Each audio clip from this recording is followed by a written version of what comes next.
Good morning, friends. Welcome back to Writing the Heart. I hope you had a good weekend. I got up into the mountains a little bit myself and went for a drive and a hike and bought this little mug in this town called Ferncliff. And shout out to Ferncliff. It's a cute little town up in near Allens Park, Colorado. Um, this morning, I want to I have a prompt and a reading from a book that I love. It's called To Shake the Sleeping Self, and it's by Jedediah Jenkins. And there it is. And Jedediah, you might know of Jedediah.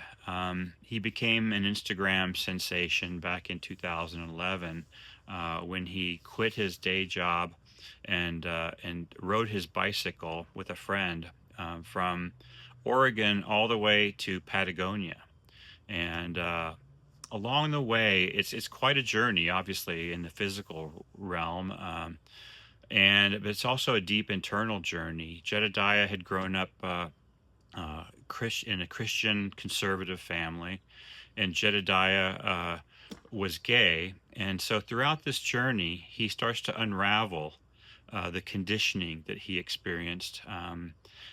From his family and the idealism and the religious fundamentalism that he faced there, and also his own sexuality. He begins to kind of unravel his past and find a new future.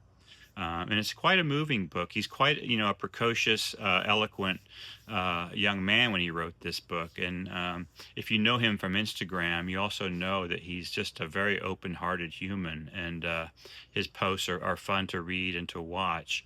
But the book is the story of this journey, and along the way, he begins to wake up, and that's obviously in the title, to shake the sleeping self. But he's constantly kind of waking up to new ways of seeing the world and experiencing the world with direct experience, rather than through the lens of the dogma that he was taught as a child. We arrive at the end of the book, and he's arrived in Patagonia. And I want to read a passage to you. It's a little bit long, but I'm going to go ahead and read it to you so you might settle in. And so he's just ridden his bike all the way from Oregon to Patagonia, and his mother has met him down there. And so here I'm going to read for a bit. I rounded a massive boulder, and suddenly there I was at the top of the boulder pile, staring at a lake. It looked like the top of a volcano, a hole scooped out of the summit. The scoop was filled with perfect blue-green water. Lining the lake were the 3 granite towers rising up like God's fat fingers above the lake in the palm of his hand. Photos made it seem so approachable. It was not. It was mighty. The sheer scale of it reminded me of the Old Testament God, a God who struck fear in the hearts of men.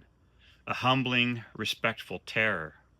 For me, only mountains and canyons have this effect on me. The ocean, much bigger than any mountain, lies flat to the horizon. The flatness doesn't have the same effect on me. But seeing a mountain, I am frightened by the giant standing over me, looking down at me with indifference or maybe love. Or with a canyon, I am frightened by the cliff, the ease with which I could lose my mind and jump. Experiencing these things leaves me properly reduced. I think it is a good feeling, the fear of God. Willow and Mila were down at the water's edge taking pictures. When they spotted me, they yelled with excitement, but the wind tore the sound of their words away. We were the only people up there. I walked clumsily to join them. My fingers were freezing, the wind penetrating between my socks and my pants. That one tiny millimeter of skin chilled me all over. I stared at the giant Torres. I took photos. I posed with the girls, and we hugged, and they were so excited for me. Okay, this is where the prompt area is gonna kick in here. Your trip is done. Soak it all in, Willow shouted. I filled my bottle from the lake so I could make coffee in the morning with the lake water. I wished my mom was up here, but I imagined her sipping warm chocolate at the refugio, deep in conversation with an Australian or an Argentine. I had reached the Torres del Paine. The peaks that had fired my imagination since high school. The holy calling. I was there. The trip had dismantled me, but I didn't feel lost like I had been. For the first time in my life, I felt that my only allegiance was to the truth, not to tradition, not to safety, not to what I had been taught, but to whatever was true, and that made me feel strong. I tried to meditate on the beauty of the place. I tried to love it for its worthiness and grandness. I sat there smiling at the rocks, the water, the spires, and I said, "Thank you. Thank you to God, to the whole universe, to the atheists, to the weirdos, to the conspiracy theorists, to the unpaved gravel shit, to all the miles." I let the whole place sit on my heart for a minute. I let the cold get too cold. I wished my mom had been there. So that last paragraph is where I'm going to draw the prompts today. And so now I'm going to read the prompts to you. And the first one is this: but I didn't feel like I had been lost. For the first time in my life, I felt that my only allegiance was to the truth. I'll read that again. But I didn't feel like I had been lost. For the first time in my life, I felt that my only allegiance was to the truth. And number two, and that made me feel strong. And that made me feel strong. And number three, I wished my mom had been there. I wished my mom had been there. So again, I'll explain a little bit. So those are the three writing prompts, and I want you to choose one of them. And if you have to hit rewind and go back and listen to them, you can do that.